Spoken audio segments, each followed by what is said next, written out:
Halo teman-teman, apa kabar? Inilah Gringo Tokoholic. Kita ketemu lagi. Ini adalah web series di mana kita akan berbincang-bincang mengenai banyak hal. Dan di series yang ini adalah kita akan berbincang mengenai berdamai dengan COVID-19. Karena virus ini sampai sekarang belum ketemu vaksinnya, sehingga kita harus terus berjalan dan bergandengan tangan dengan COVID-19. Bahasanya sih gitu ya, tapi bergandengan tangan gimana caranya coba kalau kemudian kita nggak tahu juga harus seperti apa. Kan katanya harus social distancing, katanya harus jauh-jauhan sama virus ini. Terus gimana caranya kita harus bisa berdamai, bergandengan tangan, hidup barengan, sampai kemudian ketemu lagi virusnya. Makanya siang hari ini saya tidak sendiri, ada co-host saya Winston Wilson, seorang dokter yang berdomisili di Bali. Saya sendiri di Jakarta, saya live-nya, Winston akan live dari Bali. Dan kedatangan tamu spesial di siang hari ini, Dr. Diki Budiman. Hai dok, apa kabar? Halo, baik. Selamat sore waktu Australia. Nah itu dia, sekarang jam berapa di Australia dok? 5:04, jadi 2 menit lagi saya buka puasa. Oke dok, terima kasih banyak loh sudah mau kita undang di sini. Dr. Diki ini ahli epidemiologi dan penyakit menular, sekarang menjadi PhD candidate di Griffith University. Dan sekarang sedang di bidang pandemik, dan sekarang sedang meneliti khusus pandemi COVID-19 ini ya dok? Betul. Oke. Dokter Diki, itu pakai shawl lagi dingin di sana? Lagi dingin dan anginnya cukup kencang, dingin. 15 derajat, tapi feel like 10 degree. Oke. Katanya kalau virus COVID-19 ini kalau kena dingin, itu penyebarannya lebih tinggi ya dok, dibandingkan kalau kena panas. Ini kan katanya nih, kita cuma ngobrol-ngobrol lagi nih dok. Jadi kalau musim dingin atau cuaca dingin, orang kan secara umum daya tahan cenderung lebih turun atau lebih rentan dibanding ketika cuaca yang nyaman untuk dia ya. Karena dingin itu memang membuat manusia jadi cenderung lebih. Kemudian juga lebih banyak di rumah. Nah, lebih banyak di rumah ini jumlah penghuni rumah jadi lebih padat, sedangkan aktivitas keluar kan tetap. Ya. Aktivitas keluar orang yang terutama misalnya kepala keluarganya tetap pergi ke kantor. Nah, ini yang menyebabkan akhirnya potensi untuk tertular itu lebih tinggi. Ini yang dikhawatirkan di banyak negara, terutama sekarang di Australia nih. Jadi mereka sedang berusaha. Dokter Diki, ini kan kita kan siaran berjauh-jauhan ya. Saya di Jakarta, Winston di Bali, Dokter Diki di Brisbane di Queensland. Boleh nggak itu volume speakernya dikecilin sedikit dok? Kayaknya ada echo, ada gaung-gaung. Oke. Bagaimana kalau segini? Cukup? Nah, terima kasih banyak dok. Oke. Ini kita berbincang-bincang soal the new normal ya Winston ya. Dan juga teman-teman kalau ingin bergabung silahkan dari YouTube. Bisa tanya-tanya juga. Mumpung ada Dokter Diki di sini, kita bisa klarifikasi banyak hal, termasuk juga bertanya banyak hal. Ya, kita punya banyak pertanyaan nih sebetulnya buat dokter nih, karena kita juga sebagai kami di Indonesia nih, kami bingung, banyak bingungnya sebetulnya sekarang. Mungkin dokter bisa kita. Siap, insya Allah. Oke. Dok, klarifikasi yang pertama ya. Kalau kita berbicara the new normal, mari kita samakan persepsi dulu dok. Apa sih yang dimaksudkan dengan the new normal ini? Karena jangan-jangan ya dok ya, persepsi orang beda-beda. Jangan-jangan orang menganggap new normal itu adalah, kita bisa kembali ke kehidupan kita yang dulu. Atau jangan-jangan sebenarnya the new normal itu ada kehidupan baru yang harus kita anggap kehidupan yang sekarang gitu. Iya, betul sekali. Kita harus mulai dari definisi, karena kalau tidak difahami dari sudut pandang atau pemahaman yang sama, ini berbahaya.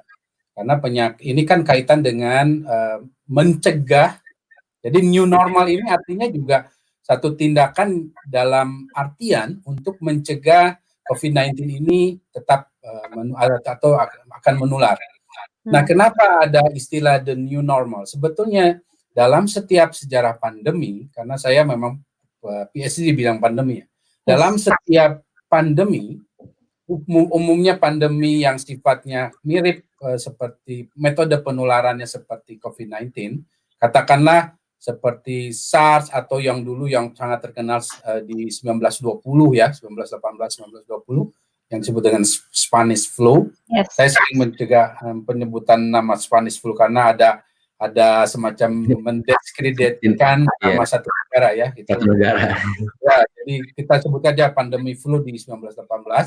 Itu sebenarnya sudah muncul istilah the new normal. The new normal adalah satu tindakan, satu perilaku yang dilakukan tidak hanya oleh masyarakat, tapi juga oleh semua institusi yang ada di secara global atau di daerah yang terkena wabah itu, untuk melakukan pola-pola harian, pola-pola kerja hidup yang baru, berbeda dengan sebelumnya. Tidak bisa disamakan. Tidak bisa disamakan. Makanya disebut dengan the new normal, karena itulah yang harus dilakukan. Karena kalau tidak dilakukan pola hidup baru ini, artinya kita akan tetap memiliki risiko memperbesar peluang terjadinya penyebaran COVID-19. Nah, nanti harus dideskripsikan lebih detail lagi apa the new normal untuk masyarakat, apa the new normal untuk rumah sakit. Ya, institusi gitu ya. Betul. Oh, beda-beda ya dok ya berarti ya? Betul, beda-beda karena ada banyak kriteria. Saya sudah membantu pemerintah untuk memperjelas apa the new normal untuk sekolah. Saya kira sudah mulai viral ya. Misalnya untuk sekolah, ya sebelum dimulai sekolah itu kita harus pastikan gurunya itu adalah guru yang sudah terscreening benar. Guru yang artinya juga tidak membawa virus COVID-19. Karena mereka akan mengajar anak-anak. Jadi penularan ya. COVID-19 ini untuk setiap golongan usia sama risikonya. Apalagi pada anak-anak. Ini Ketua IDAI dok, Ketua Ikatan Dokter Anak Indonesia, Dr. Aman Pulungan kemarin juga sudah memberikan statementnya bahwa kalau berbicara mengenai sekolah itu pemerintah jangan berbicara kepada ahli ekonomi, tapi berbicara kepada ahli epidemiologi untuk kemudian lebih tahu lagi detailnya, karena mereka yang tahu persis bagaimana sebetulnya penyakit ini. Betul. Secara prinsip saya setuju. Jadi untuk kesehatan anak, karena saya sekarang walaupun saya ahli epidemiologi, saya berbicaranya dari sebagai ahli pandemi. Ahli pandemi itu ahli strategi. Jadi setiap negara harus punya ahli pandemi. Makanya saya lanjut sekolah PhD ini.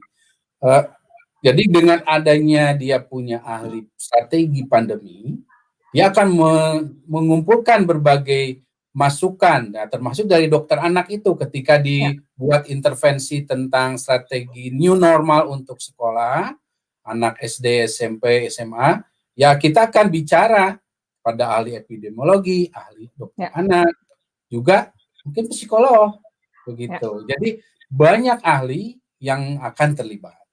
Setuju seperti yang disampaikan oleh dokter anak tadi. Ketua IDAI tadi, ya. Berarti saat ini di Indonesia baru dokter kah ahli pandeminya?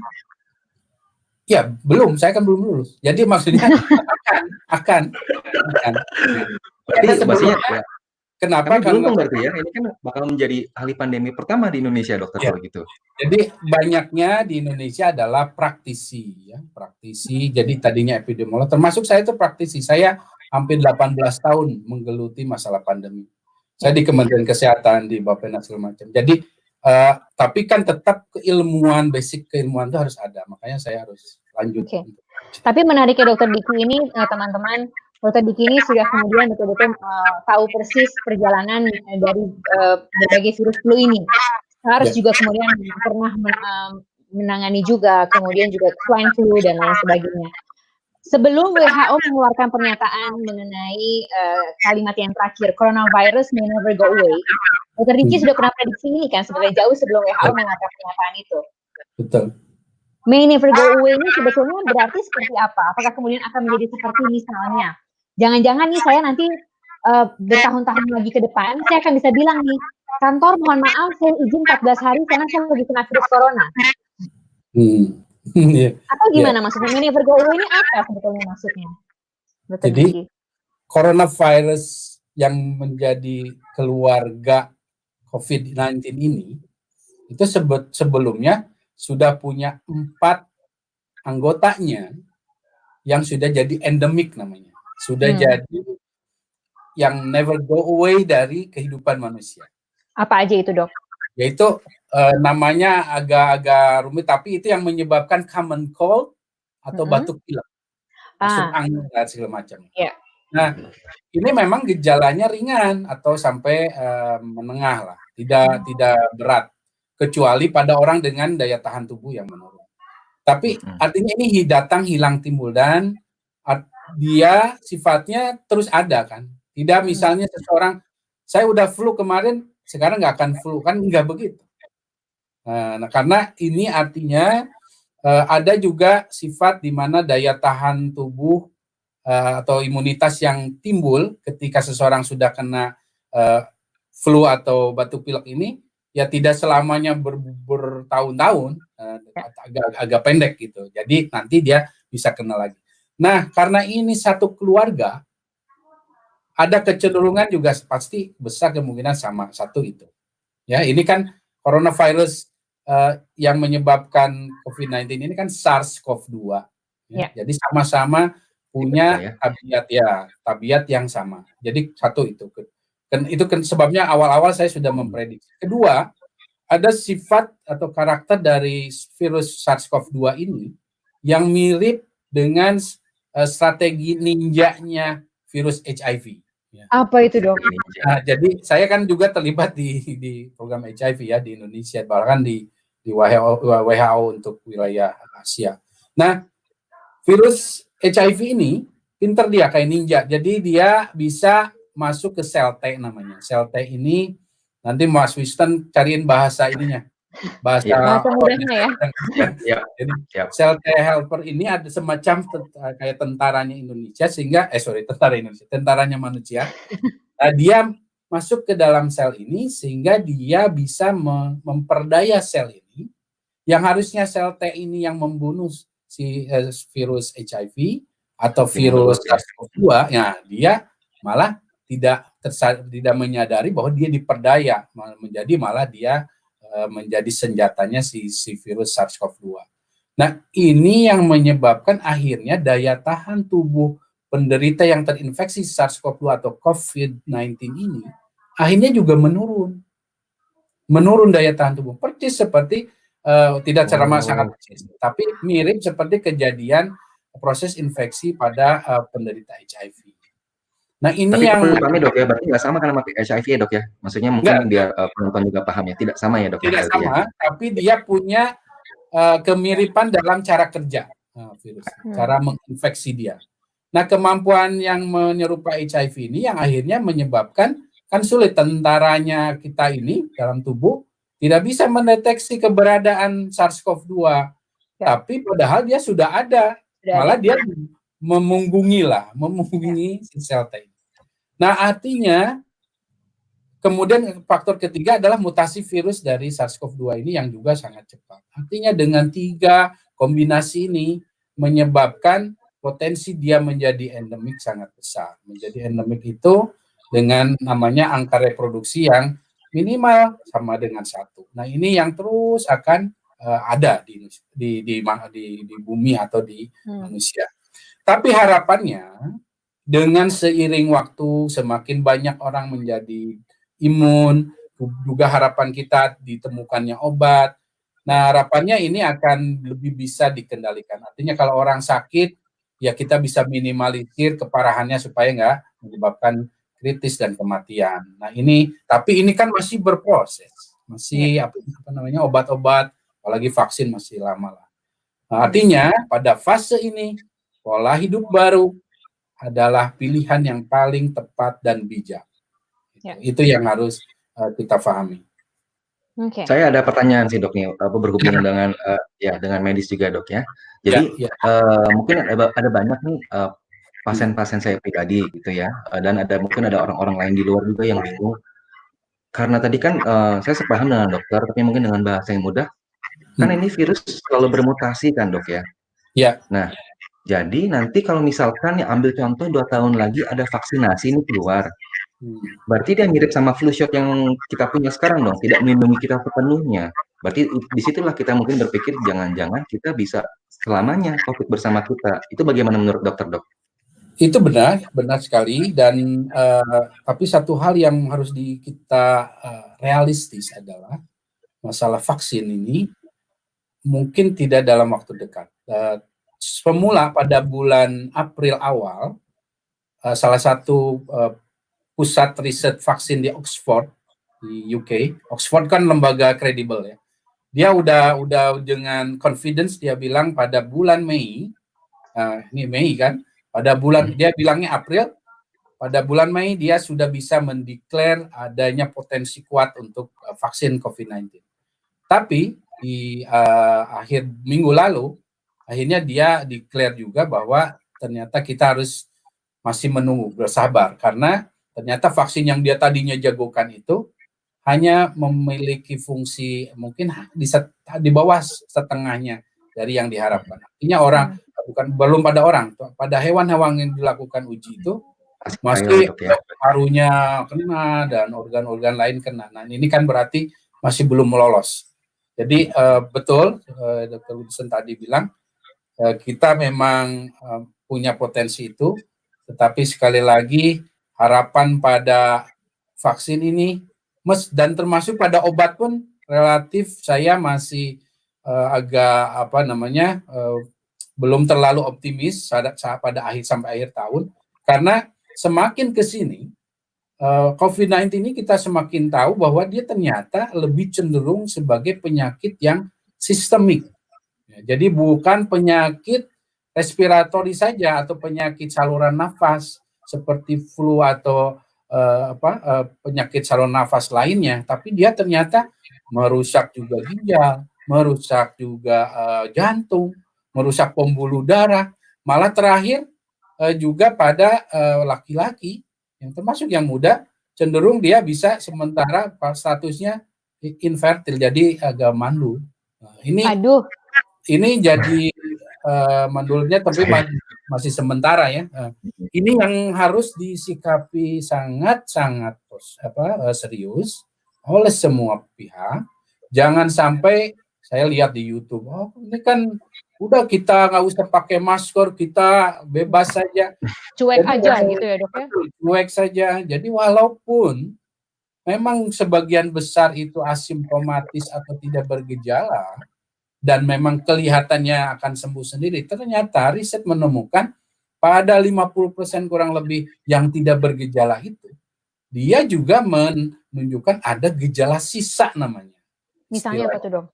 Gejala sisa itu ada kerusakan di paru, ada kerusakan yang tadi itu. Artinya ini potensi akan menurunkan kualitas kesehatan seseorang, termasuk kualitas kesehatan masyarakat kalau jumlahnya banyak. Dan di Amerika, tentara yang sudah terinfeksi COVID-19 kemudian dia pulih, itu dia akan diminta pensiun dini. Artinya apa? Artinya memang secara kualitas kesehatan, kan tentara tentara kan standar kesehatannya tinggi ya. Kita bisa melihatlah dari situ. Jangan dianggap remeh. Iya, ini menarik ketika dokter mengatakan bahwa jangan dianggap remeh. Ya. Karena kenyataannya nih dok, kemarin tembus positif penambahan di Indonesia tuh 1.000. Ya. Bayangkan dok. Terus kemudian sekarang hari ini informasi yang saya dapat siang ini nih dok, ada ratusan mobil yang disuruh balik pulang karena maksa mau mudik. Oke. Sebenarnya ini tuh harusnya gimana ya dok? Bagaimana meyakinkan masyarakat bahayanya mengenai ini? New normal jangan-jangan dianggap new normal itu kehidupan biasa, kehidupan santai, tenang, berdamai. Padahal sebetulnya kan ini berdamai dengan sesuatu yang mengerikan, gitu kan dok? Betul. Ini yang tantangan besar, tidak hanya di Indonesia.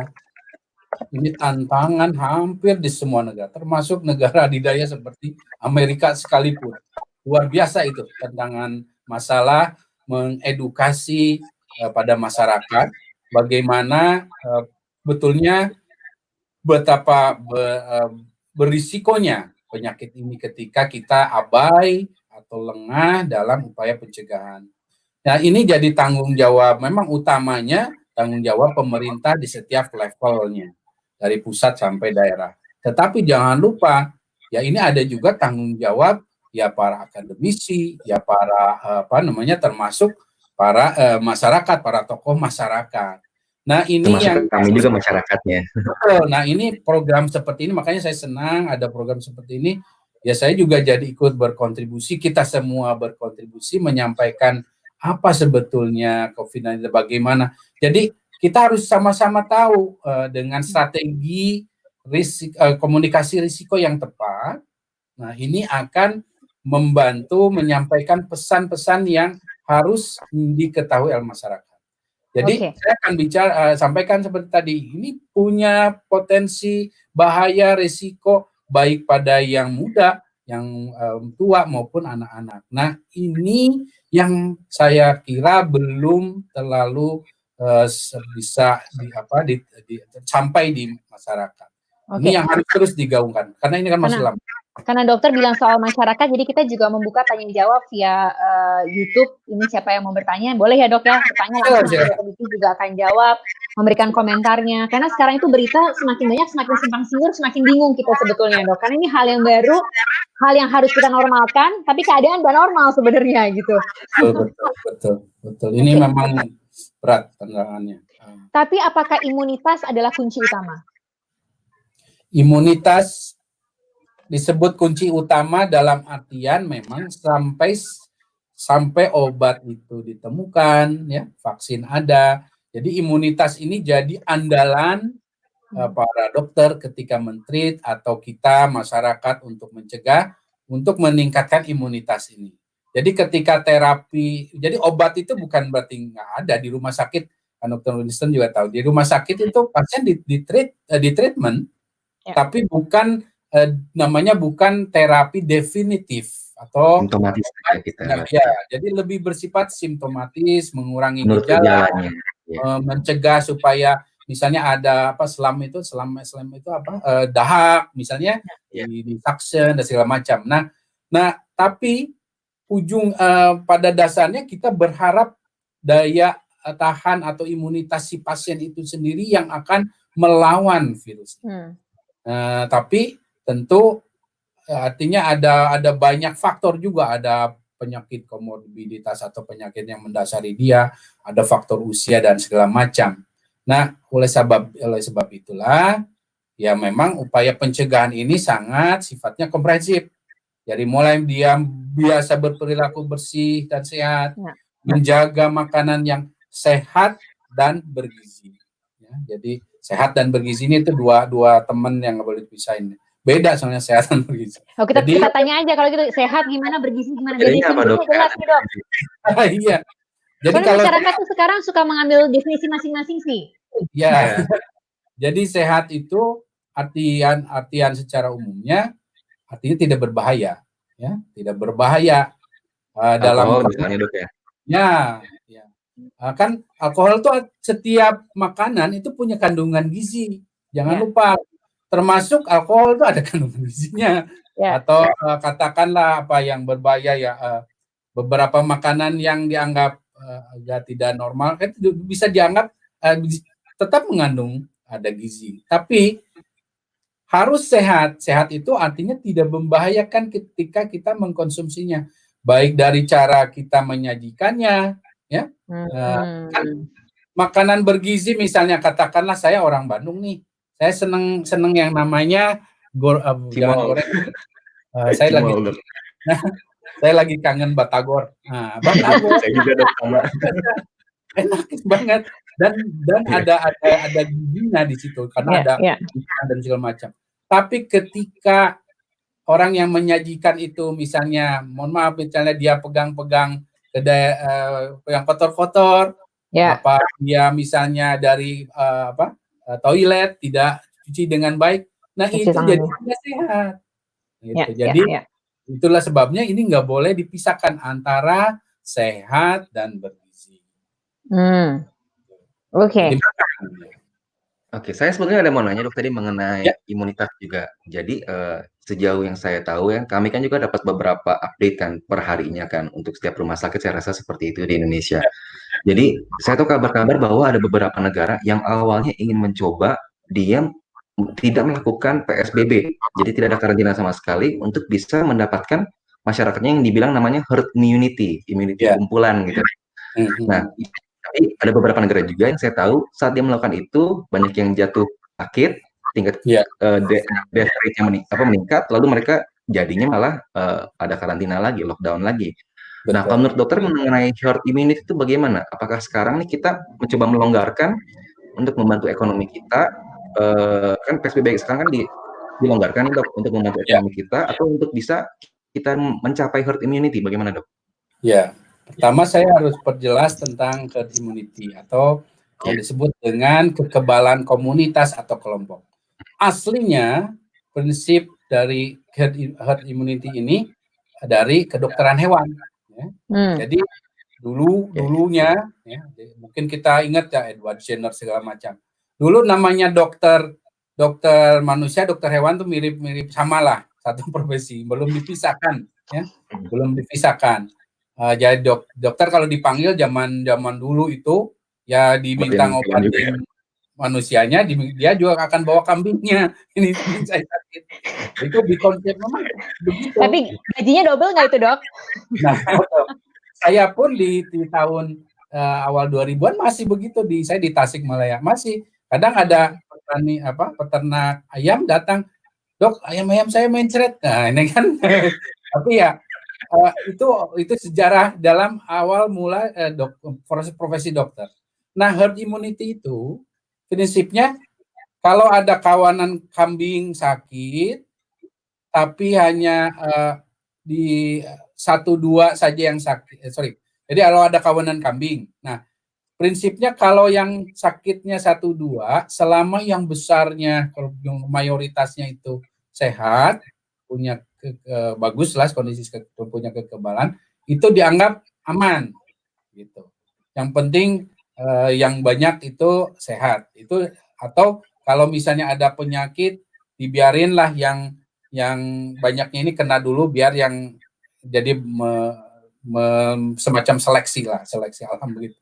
Nah, ini yang prinsipnya herd immunity artinya dia mengutamakan kesehatan pada komunitas atau kelompok. Tidak, nah ini poinnya, tidak mengutamakan kesehatan individu. Itu herd immunity. Itu untuk hewan. Nah, manusia tidak bisa begitu. Manusia itu ketika memang kita menggunakan konsep herd immunity itu dalam rangka untuk memproteksi beberapa kelompok manusia atau orang yang ramah cirawan, tapi digunakan herd immunity kalau sudah ada vaksin. Yang paling minimalnya sekali kalau sudah ada terapi yang bersifat profilaksis, ya, atau namanya pre-exposure kalau PrEP kalau di HIV ya. Nah kalau itu sudah ada, itu akan sangat manusiawi dan sangat logis ketika manusia menggunakan strategi herd immunity.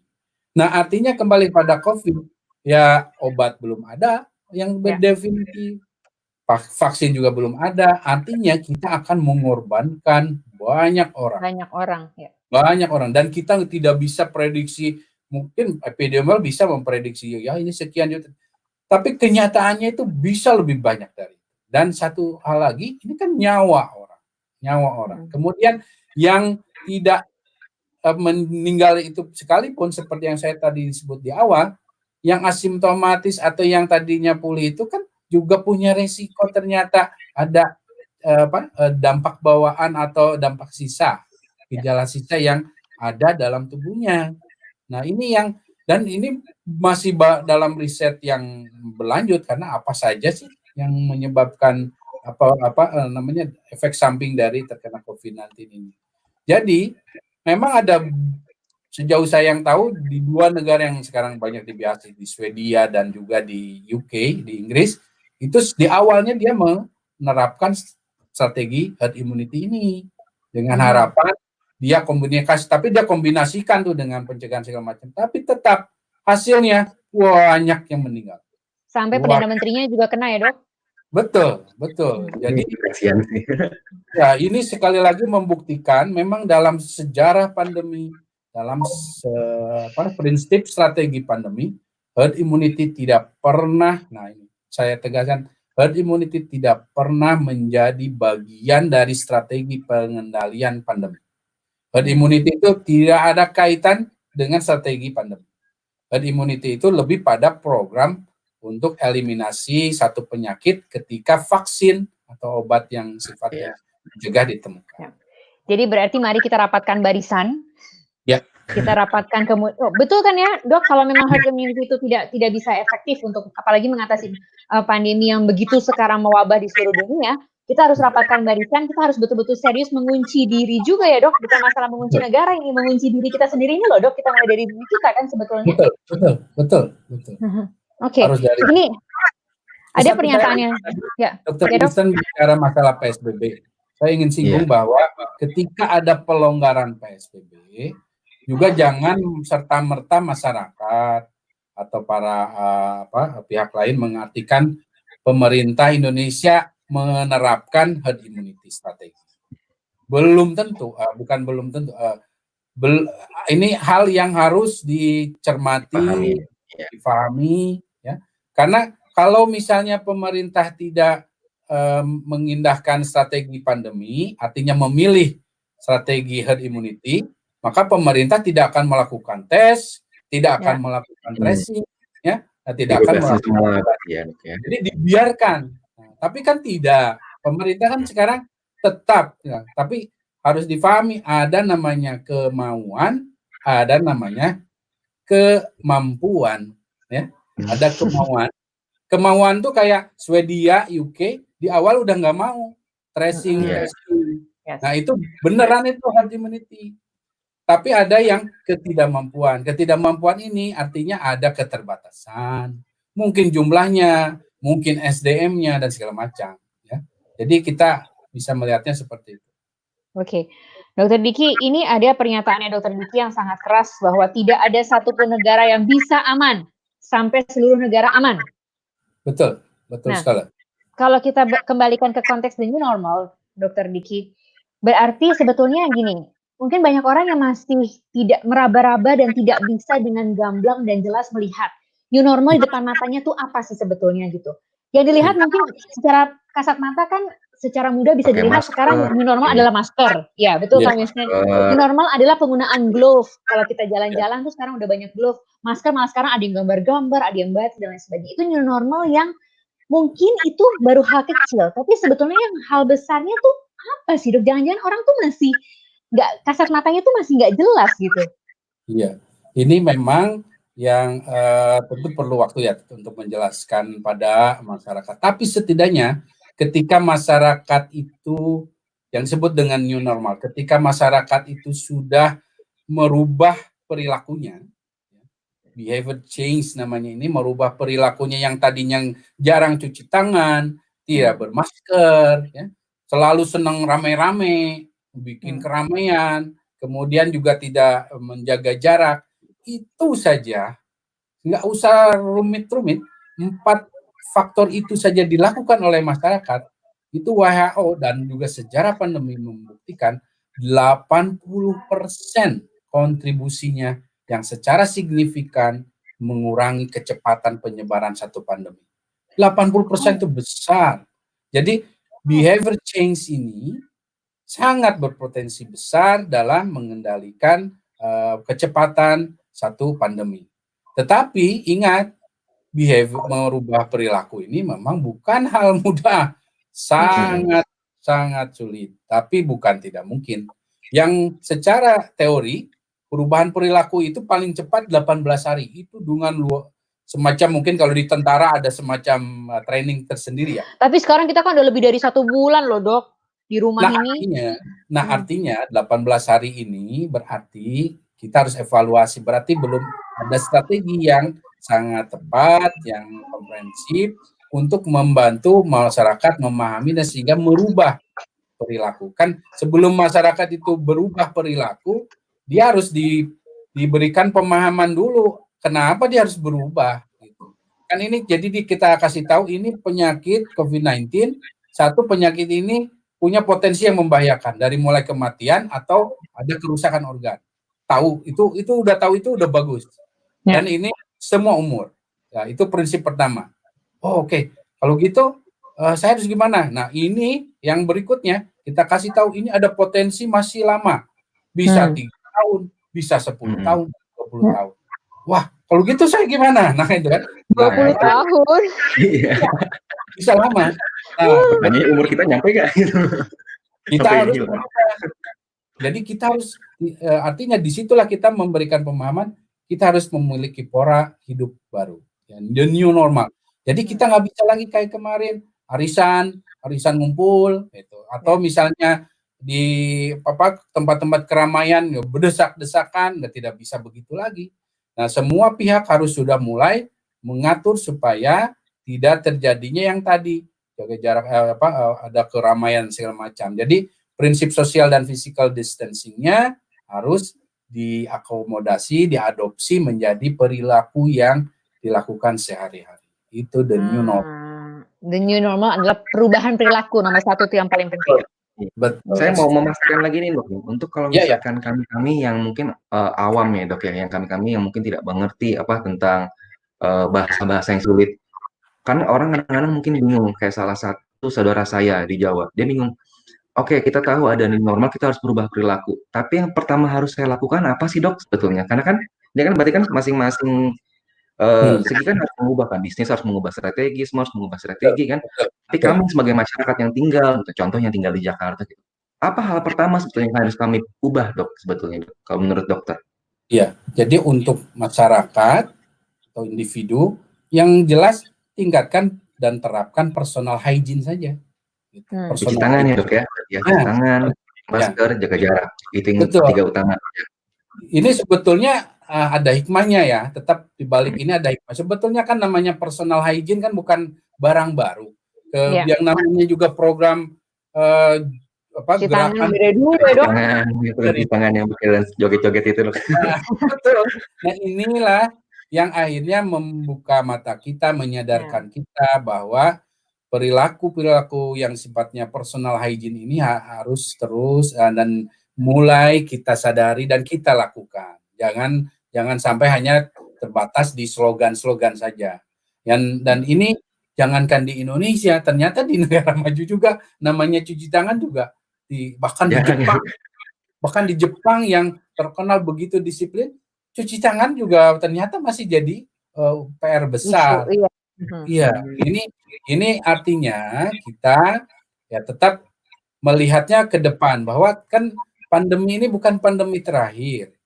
Sejarah membuktikan tiap masa, tiap periode manusia mengalami pandemi dan potensi, karena saya juga kan global health security itu yang tadi disinggung Mbak Tantri, satu negara tidak akan aman sampai seluruh negara. Itu prinsip dalam global security. Satu ancaman di satu tempat, local threat di satu tempat akan menjadi ancaman untuk global saat ini. Karena sifat dari dunia yang saat ini interkoneksinya luar biasa. Dari ujung kita sudah dari ujung satu ujung dunia ke ujung lain sekarang itu dihitung hanya 36 jam perlu waktu. Artinya kalau satu orang katakanlah potensi membawa virus yang agak lebih berat atau parah daripada SARS-CoV-2, itu cuma perlu waktu 1,5 hari untuk menularkan seluruh dunia. Iya. Nah, ini yang akhirnya dalam global security, ilmu yang saya juga sekarang dalami, itu memastikan bahwa sampai saat ini tidak ada negara yang aman dari COVID-19. Sampai kita semua bisa aman. Artinya termasuk China. China sempat, saya juga kan diwawancara di sini di Australia. Saya sampaikan juga, ini China tidak bisa overconfidence, tetap dia punya risiko dan terbukti sekarang dia menghadapi ancaman gelombang kedua. Betul sekali.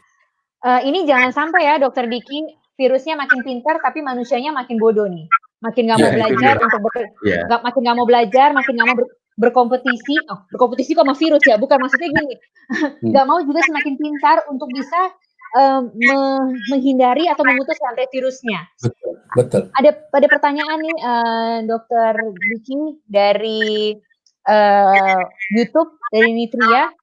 Dokter Diki mengatakan ada orang OTG itu orang tanpa gejala. Ini sudah mengalami kerusakan organ, jadi nggak berfungsi maksimal. Lalu gimana OTG itu tetap bisa menjaga imunitasnya ke depan? Mengingat OTG tidak semua aware kalau mereka OTG. Ya, dia sebetulnya nggak tahu gitu kalau mereka tuh OTG sebetulnya, orang tanpa gejala. Betul, pertanyaan cerdas Mbak ini Nitri ya. Ya, jadi saya perlu juga memperjelas lagi bahwa kan 50% kurang lebih. Jadi tidak semua yang OTG atau tidak semua yang asimptomatis bergejala sisa. Tapi betul kan tidak semua menyadari. Masalahnya itu kan. Jadi kalau dalam posisi seperti ini, yang prinsip terbaik atau yang paling utama adalah mencegah lebih baik daripada mengobati. Itu prinsip yang tetap harus kita junjung, terutama apalagi dalam kondisi wabah seperti ini.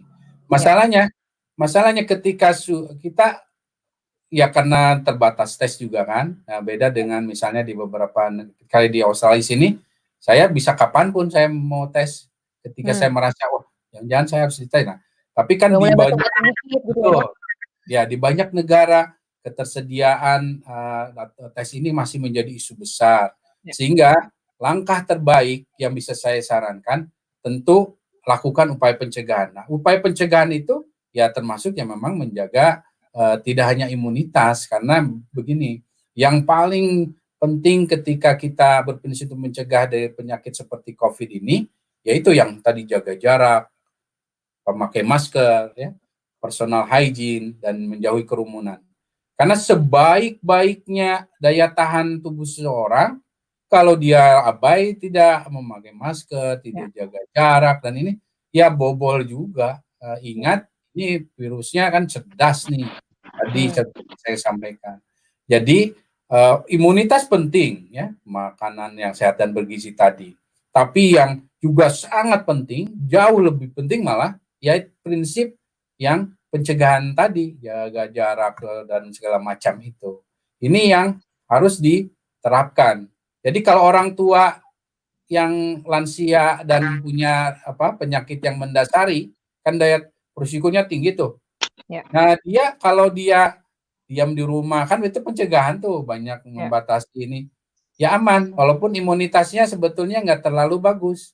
Jadi artinya imunitas bukan hal yang harus kita, ini harus makan ini, enggak. Tapi itu tetap pola hidup harus sehat, normal. Tetapi yang utama sekali yang tadi saya bilang, 80%. Wah, itu kontribusinya besar. 80% akibat perubahan perilaku itu akan mengendalikan penyakit pandemi, terutama dalam hal ini COVID-19. Jadi itu yang harus kita lakukan. Nah, sekarang kalau misalnya sudah punya merasa, aduh saya ada kekhawatiran kena segala macam, ya harus mending datangi dokter lebih baik. Dan harapan kita, gejala-gejala sisa itu seperti yang tadi ada penurunan infertilitasnya, fertilitas jadi agak sulit itu. Itu semua laki-laki pasti langsung frustasi dengar itu, Dok. Ya, harapannya itu tidak akan bersifat menetap, harapan. Tapi ini kan masih sifatnya harapan. Artinya kita masih menunggu riset-riset selanjutnya.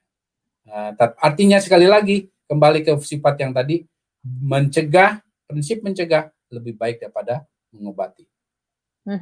Karena kan kehidupan tuh masih terus harus berjalan nih, Dok. Betul. Apapun yang terjadi kita harus juga melangkah walaupun sedikit demi sedikit gitu. Dan the new normal ini kan memang harus menjadi bagian dari kehidupan kita sehari-hari, walaupun juga kita masih meraba-raba juga new normal ini maksudnya apa. Tapi tadi kan Dokter Diki juga mengatakan bahwa yang paling penting perubahan perilaku itu sudah 80% sangat membantu. Jadi itu yang harus betul-betul ditanamkan. Mari kita sama-sama merubah perilaku kita. Yang paling penting tadi gimana, Dok, cuci tangan itu paling penting. Kemudian juga jaga jarak. Jaga jarak, memakai masker, ya. Kemudian menghindari kerumunan, dan esensial pergi itu kalau esensial aja atau penting banget, lebih banyak di rumah itu lebih baik, ya, lebih banyak di rumah itu. Pilihan yang 5 itu saja dilakukan sudah sangat-sangat signifikan, sangat berkontribusi. sangat. Oke. Kalau masalah mandi segala macam itu kan harus ya. Ada juga loh yang malas loh, Dok, jangan gitu. Mandi.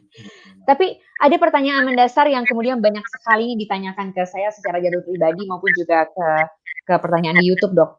Sebetulnya ketika kita berbicara new normal, itu sampai kapan sih, Dok? New normal ini akan menjadi normal seterusnya atau sebetulnya ada batasan ketika pandemi sampai di titik mana gitu?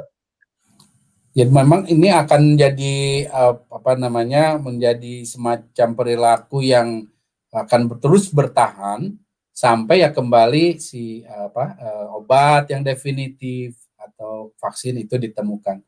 Sampai kapannya? Sampai saat ini para ahli memperkirakan sampai 2024 ada. 2024, Amerika aja sampai 2024 itu Harvard, peneliti Harvard.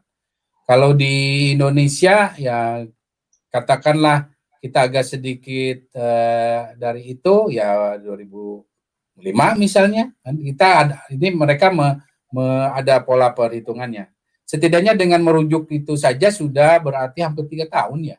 3 tahun. Ini 4 tahun loh, kalau 2024 4 tahun. Ya 4 tahun kurang lebih. Nah artinya itu adalah skenario terburuk yang kita hadapi saat ini. Tentu kita tetap ya apalagi Muslim yang berdoa supaya penemuan obat dan vaksin ini bisa lebih cepat. Karena obat ini juga yang menjadi tantangannya, obatnya untuk COVID-19 ini nggak bisa satu jenis. Ya, seperti HIV dia perlu semacam kombinasi obat. Jadi nggak nggak, dia harus ada kombinasi karena memutus masuknya si virus ini di beberapa tempat, berarti kan ada beberapa obat yang metode kerjanya juga berbeda. Nah ini yang jadi tantangan. Tapi yang saya ingin sampaikan kabar ya ini positif atau optimisnya adalah dalam sejarah pandemi ya. Ini sekali lagi kita manusia nenek moyang kita juga menghadapi hal serupa dulu yang sama. 100 tahun mungkin tahun yang lalu. Nah, ini juga dihadapi oleh mereka dan mereka menjalani itu kurang lebih ya 3-4 tahun dengan pola hidup barunya mereka. Ya. Waktu dulu juga sama bermasker ya, terus nggak boleh keramaian. Itu berlangsung relatif lama sampai akhirnya ditemukanlah obatnya dan juga memang angka reproduksinya juga menurun. Jadi artinya setiap generasi, setiap generasi manusia ini punya peran dalam sejarahnya masing-masing. Nah, yang harus diingat sebetulnya kalau kita ingat-ingat pola hidup baru ini sebetulnya juga bukan sesuatu yang berat, bukan sesuatu yang berat dan sebetulnya menguntungkan kita terutama pada ancaman-ancaman kesehatan selanjutnya.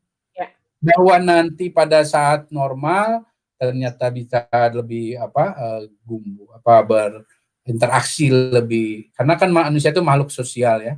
Makhluk sosial ya itu akan tiba masanya mungkin saat ini kita atur supaya kebutuhan dasar itu bisa terlaksana dengan pengamanan. Nah, di beberapa negara di Eropa dia buat restorannya yang pakai pembatas sekat-sekat gitu ya, Dok ya. Itu new normalnya begitu ya, Dok ya? Betul. Itu contoh the new normal. The new normal untuk misalnya lift aja itu mencetnya jangan pakai tangan. The new normal pakai lift sekarang pakai kaki. Buka pintu toilet bukan pakai tangan lagi, pakai kaki, ada handle-nya di bawah. Itu contoh praktis the new normal. Ada alat juga loh, Dok, sekarang untuk menjadi ATM. Ya kayak tusuk gigi gitu ya jadinya ya. Jadi itulah implementasi atau adaptasi the new normal yang lain yang bisa diimplementasikan dalam kehidupan sehari-hari. Tapi yang utamanya yang tadi yang personal itu, tapi untuk institusi, untuk layanan publik nanti akan ada the new normal. The new normal untuk rumah sakit atau misalnya dokter nanti janjiannya lewat online.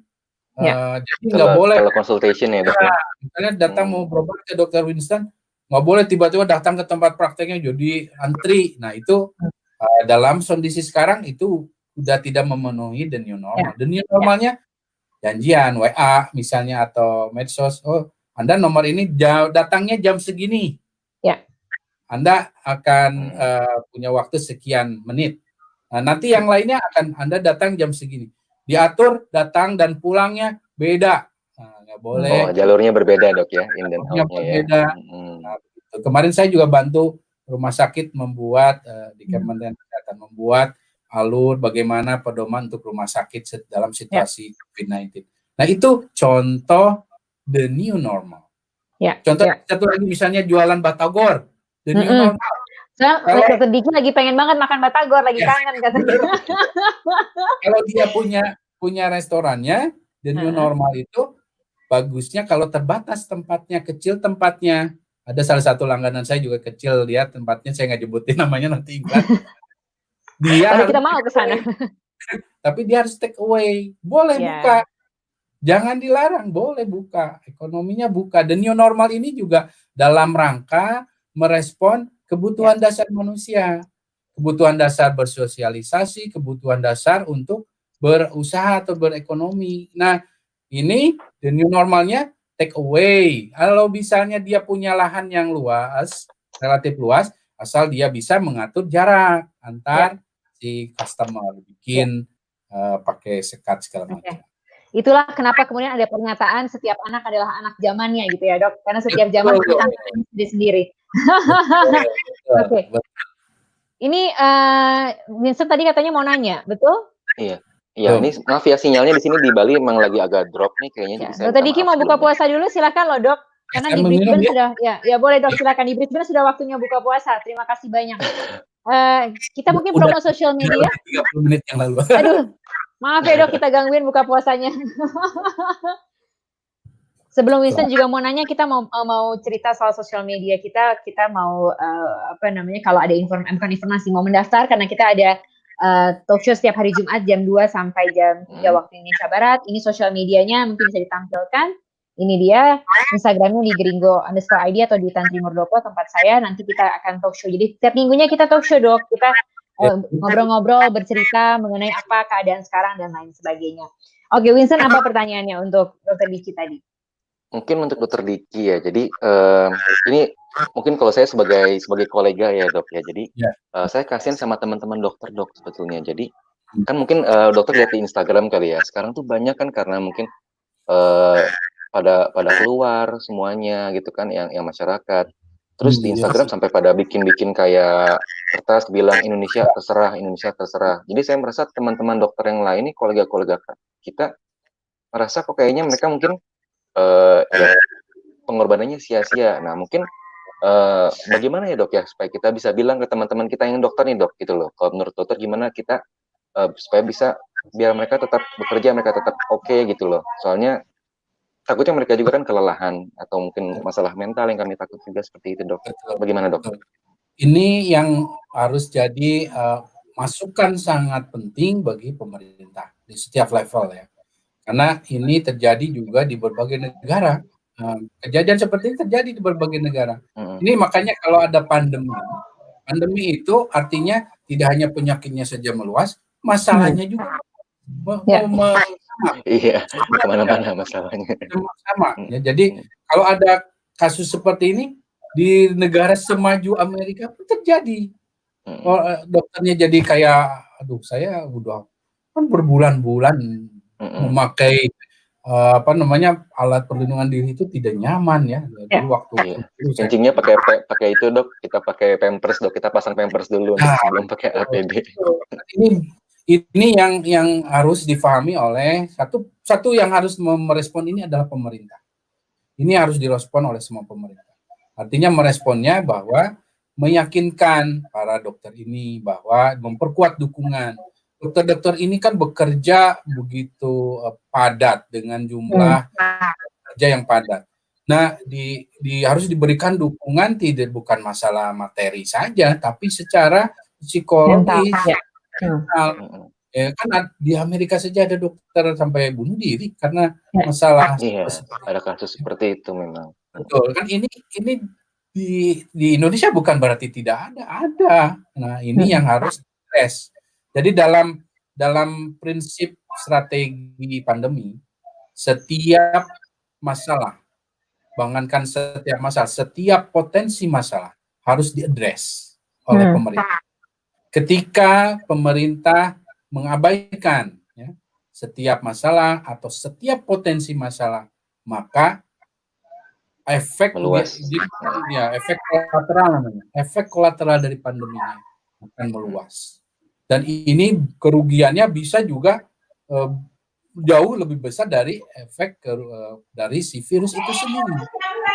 Ini yang harus difahami oleh pemerintah, ya. Pemerintah. Dan untuk tenaga atau kalangan tenaga medis sendiri, ini yang harus dibesarkan lah, bahwa kita masing-masing semangat pengabdiannya memang sudah sangat besar. Saya percaya lah, kita kan dididik, saya dulu di sekolah kedokteran dan segala macam, kita kan semua dididik untuk mengabdi, tidak melihat materi.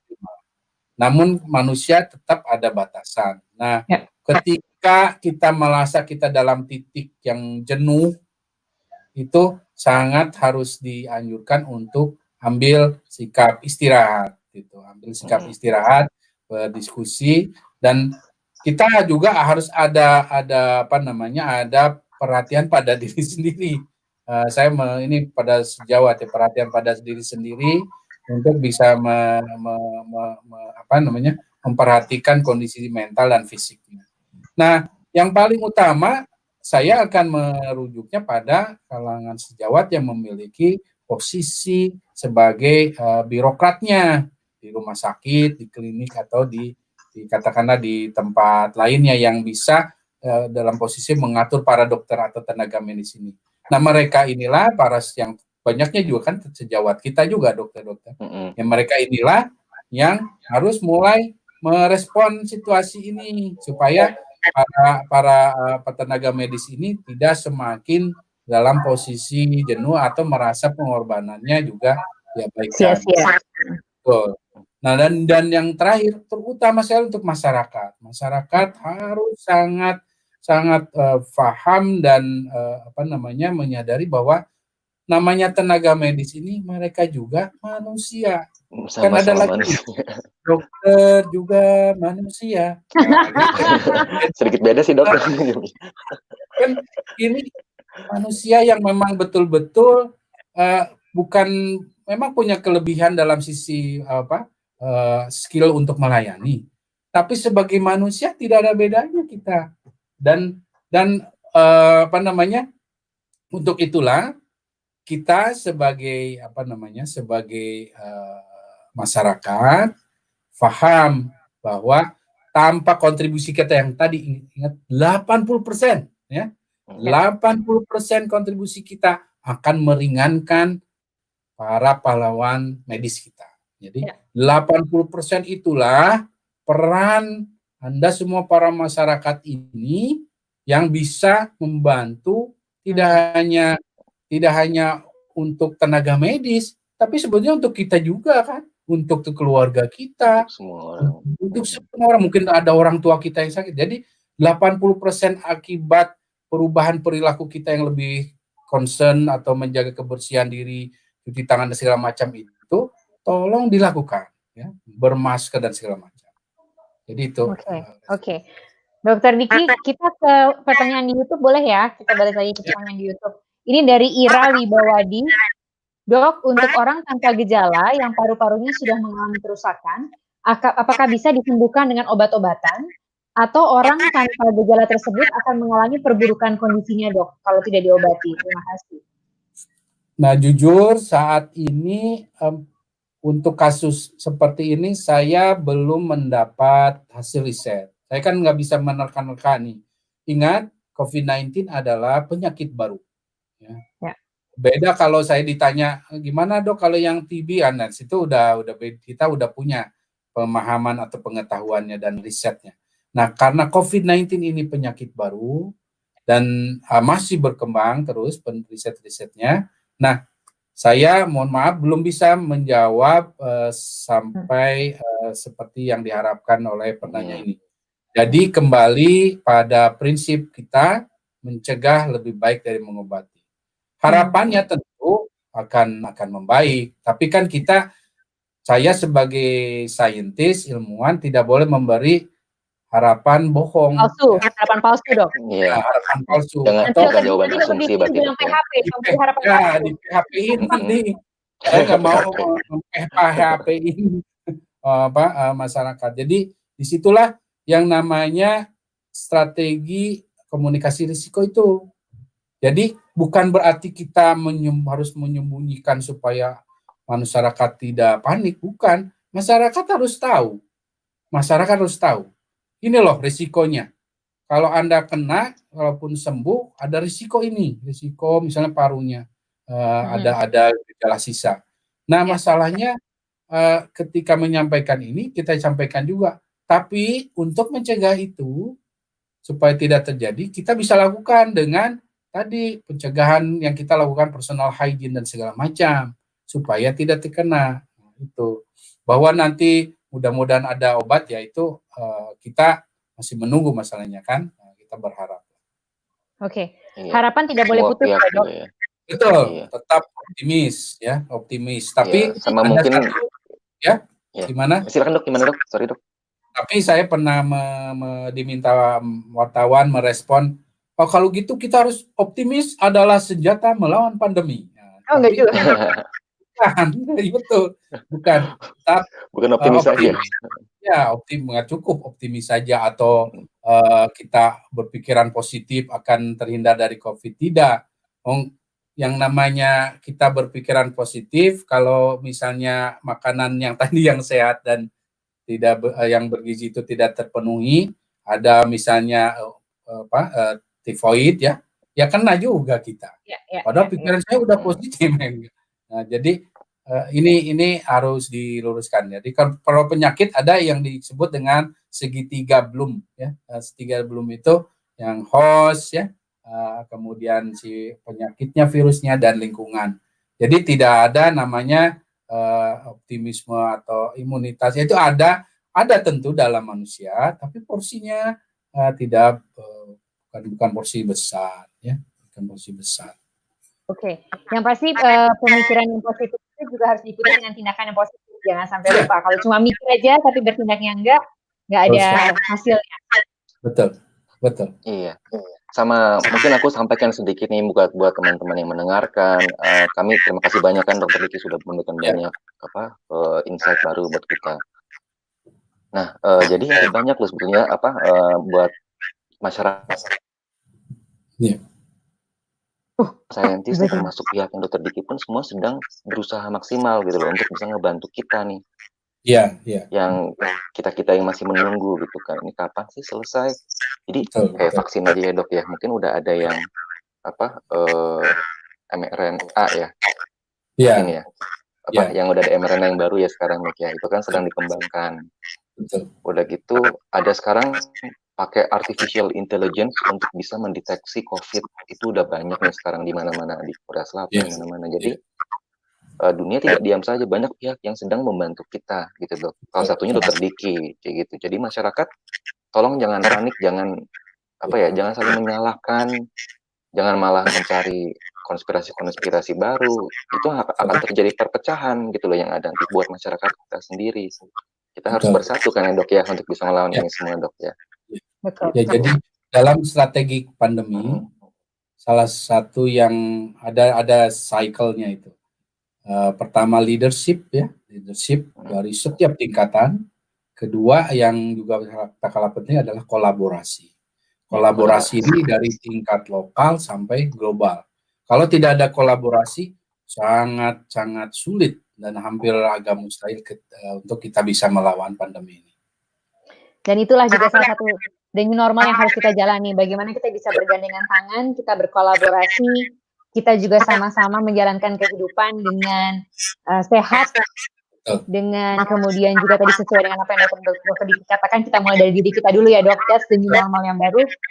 Tapi berarti catatan pentingnya apa dari Dr. Diki Budiman untuk talk show kita hari ini? Terakhir ini ya, konklusi ya. Catatan penting ya. Nah, catatan pentingnya adalah setiap kita punya peran. Ya. Dan peran itu harus kita mainkan. Saya jadi ingat ada satu lagu tuh, peran. Dari Ebit GAD. Nah, okay. Angkatan kita nih mungkin. Lagunya. Jadi, karena setiap orang punya peran dan bisa berperan, nah peran itulah yang harus kita lakukan untuk kita bisa bersama-sama mengendalikan pandemi COVID-19 ini. Jadi tidak hanya masyarakat, kalau semua berarti ya semua sektor bisa berperan. Nah ini ya pesan pertama penting, dan yang kedua kolaborasi, saya sekali lagi ingatkan, bukan polarisasi. Jadi kolaborasi yang kita lakukan bukan polarisasi. Karena kolaborasi itulah kunci dalam sejarah setiap pandemi dunia ini. Setiap negara bisa menyelesaikan dan mengendalikan pandeminya. Itu dua pesan penting saya. Baik. Dr. Diki, terima kasih banyak ya sudah bergabung bersama kita. Nanti kalau Dr. Diki lagi ke Indonesia, ajak-ajak kita untuk makan batagor di tempat favorit Dr. Diki di Bandung. Jangan sampai lupa. Tapi harus tetap menjalankan protokol kesehatan ya dok, karena kan the new normal sudah harus berjalan sampai nanti prediksinya kan 4-5 tahun ke depan. Ini banyak banget yang kemudian memberikan insight ke kita. Undang lagi Dr. Diki katanya. Semoga Dr. Diki nggak bosan untuk kita undang ya dok, untuk memberikan pencerahan. Selamat menjalankan studinya, dokter. Karena akan memberikan banyak sukses, karena akan memberikan banyak dampak positif pastinya untuk Indonesia dari ilmu yang dokter terapkan di sana. Stay safe, Dr. Diki. Sama-sama semuanya. Terima kasih banyak. Terima kasih banyak teman-teman yang sudah bergabung bersama kita di sini. Selamat juga merayakan Idul Fitri, karena kita nanti akan segera merayakan di sini. Dokter akan sendiri di sana ya? Ya. Ini udah detik-detik menuju ke Idul Fitri, tapi yang pasti juga tetap gelorakan semangat. The new normal adalah new habit yang baru, tapi kalau kita tidak semangat menjalankannya, tidak akan pernah menjadi normal permasalahannya. Betul.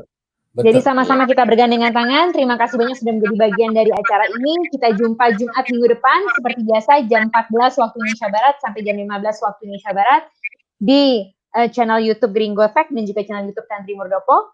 Saya pamit dulu, ada Winston Wilson juga sebetulnya co-host saya, tapi karena di Bali, jadi kayaknya dia sinyalnya agak keluar masuk, maju mundur, tapi yang pasti dia tetap akan selalu bersama saya setiap Jumat jam 14 waktu Indonesia Barat. Minggu depan, ada Dr. Raisa Juanda yang akan bergabung bersama kita akan berbicara mengenai gizi, bagaimana berdamai dengan COVID-19. Gizi seperti apa yang penting, apakah minum vitamin penting, apakah vitamin C penting, itu yang nanti akan kita bicarakan. Sampai jumpa minggu depan teman-teman. Saya dan Winston mengucapkan terima kasih banyak. Dr. Diki sekali lagi terima kasih banyak. Semuanya kita ketemu minggu depan.